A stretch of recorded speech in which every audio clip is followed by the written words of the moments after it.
प्रभात झा हमारे साथ आ गए, वो बीजेपी के नेता और सांसद है। सुधीर, आप सवाल पूछ सकते हैं उनसे। जी, अभी बीजेपी के स्पोक्स पर्सन से तो कुछ ज्यादा पूछने का बनता नहीं है, सिर्फ अभी तो हम यही कह सकते हैं प्रभात जी कि आप अच्छा काम कर रहे हैं। और मैं तो सबसे एक ही सवाल पूछ रहा हूं कि आप मानते हैं कि मोदी लहर चल रही है या फिर ये अमित शाह की रणनीति है? देखिए, अमित शाह जी की रणनीति और मोदी जी की लहर, सबसे बड़ी बात है जो लोग ये कहते थे कि सूट वूट वाले, अब इस देश के गरीबों ने ये सिद्ध कर दिया है कि इस देश के गरीबों का नेता कौन है, कमजोर वर्गों का नेता कौन है, दलितों का नेता कौन है, पिछड़ों का नेता कौन है, किसानों का नेता कौन है, मजदूरों का नेता कौन है। अमित शाह की रणनीति तो रंग ला ही रही है। वहीं इस देश में सबसे बड़े नेता के रूप में जो लोग पानी पी पी कर नरेंद्र मोदी जी को गाली दे रहे थे, उनके मुंह पर करारा तमाचा जनादेश ने दिया है। ये जाहिर हो रहा है कि क्यों गाली दे रहे थे। अब इसका जवाब कोई दे सकता है? क्या अखिलेश जी दे सकते हैं? क्या राहुल गांधी दे सकते हैं? पंजाब से कौन दे सकता है? पंजाब में अपनी हार को कैसे देखते हैं? गरीबों का मसीहा बनकर अगर कोई उभरा है तो देखिए, मैं पंजाब के हार के बारे में बहुत अभी भी कह रहा हूं कि त्रिकोणीय संघर्ष था और वहां पर 10 साल की सरकार थी। और अभी मैं हार इसलिए नहीं कहूंगा कि क्या रिजल्ट होता है। कल तक तो आप पार्टी ही सरकार बना रही थी, आज क्या स्थिति है? इसलिए वहां एंटी इनकम्बेंसी फैक्टर यदि काम करता है तो कांग्रेस आगे आ रही है। लेकिन यह कहना हमारा और अकाली दल का संबंध अटूट है, हमेशा रहेगा। हमने इसमें खाली दल नहीं देखा है, देश को महत्व दिया है। जी, वैसे अपने दर्शकों के लिए बता दें, 2 इंटरेस्टिंग बातें हैं। पंजाब में अकाली दल और आम आदमी पार्टी इस वक्त बराबर पर चल रही हैं, दोनों 20-20 सीटों पर आगे हैं। ये बहुत दिलचस्प है। कांग्रेस 45 सीटों पर आ गया। कांग्रेस 45 सीटों पर आ गया है, लेकिन आम आदमी पार्टी और बादल की पार्टी लगभग एक साथ चल रही हैं। बल्कि अब अकाली दल आगे निकल गया है, 22 सीटों पर आगे है, और आम आदमी पार्टी 20 सीटों पर आगे है। दूसरी बात, गोवा में अभी तक आम आदमी पार्टी एक भी सीट पर आगे नहीं चल रही है, जबकि उनका ऐसा दावा था कि गोवा से उन्हें भरपूर समर्थन मिलेगा। उत्तर प्रदेश में बीजेपी 153 सीटों पर आगे चल रही है, 227 रुझान 403 में से आ चुके हैं। समाजवादी पार्टी गठबंधन 49 पर आगे चल रहा है, 50 हो गया अब।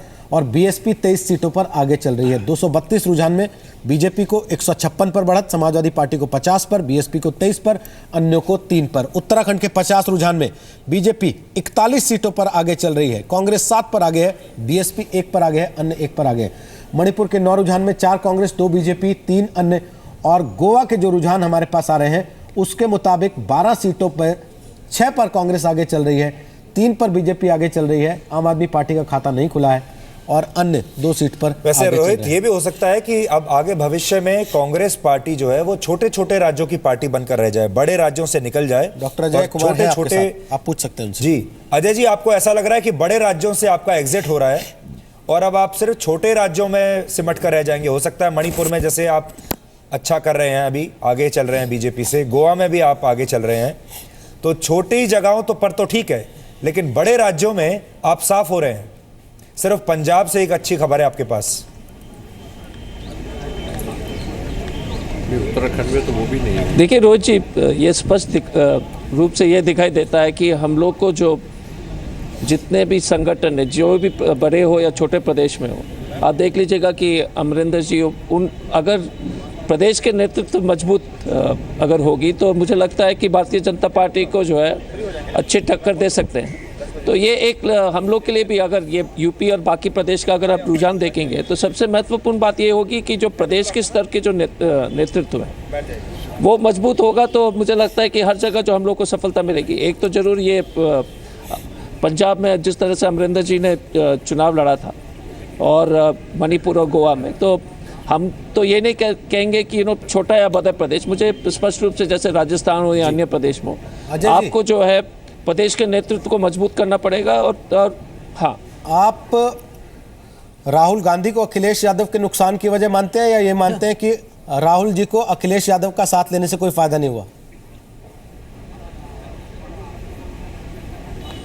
नहीं, हम तो इस तरह से देखते हैं। देखिए, एक चीज़ है, जब समाजवादी पार्टी और कांग्रेस के साथ हम लोग ने जब गठबंधन बनाया है तो जो भी नतीजे हों, हम लोग ये गठबंधन भविष्य के लिए भी है। और इस चुनाव के नतीजे से हम लोग को सीख लेनी पड़ेगी कि कहाँ हम लोग की गलती हुई है, किस तरह से हम लोग ने जो है जनता के सामने अपने संवाद भेजने में असफल रहे। लेकिन मैं अभी भी कह रहा हूं कि 11 बजे के बाद पूरी स्पष्ट रूप से मालूम हो जाएगा कि आखिरी में क्या सीट मिल रही है।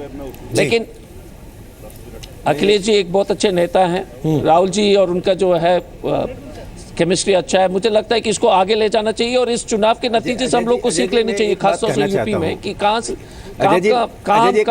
हम लोग कमजोर थे। कहीं ऐसा नहीं है कि और हम लोग को कहाँ पर सुधारने के राहुल गांधी के कद को बनाए रखने के लिए प्रदेश के नेताओं को भी आगे बढ़ने नहीं दिया जा रहा है। जो उनके समकक्ष के नेता हैं, ये खतरा महसूस किया जा रहा है कि किसी नेता की छवि कद इतना बड़ा ना हो जाए। एक तो कांग्रेस की खामियाजा यह है जो राजीव गांधी के समय में बाकी काल में नहीं था। दूसरी बात जो मैं कहना चाहता हूं, देखिए उत्तर प्रदेश का चुनाव एक बड़ा महत्वपूर्ण है। किसी कारण से अगर भारतीय जनता पार्टी हार जाती है तो केंद्र को अस्थिर करने की एक पूरे देश भर में मुहिम राजनीतिक दलों और राजनीतिक दलों के समर्थक, जो आपको मालूम है कहाँ कहाँ बैठे हुए हैं, अवार्ड वापसी ग्रुप, इस देश में इतनी अस्थिरता की राजनीति चलती पिछले 2019 तक, जिसकी आप कल्पना नहीं कर सकते थे।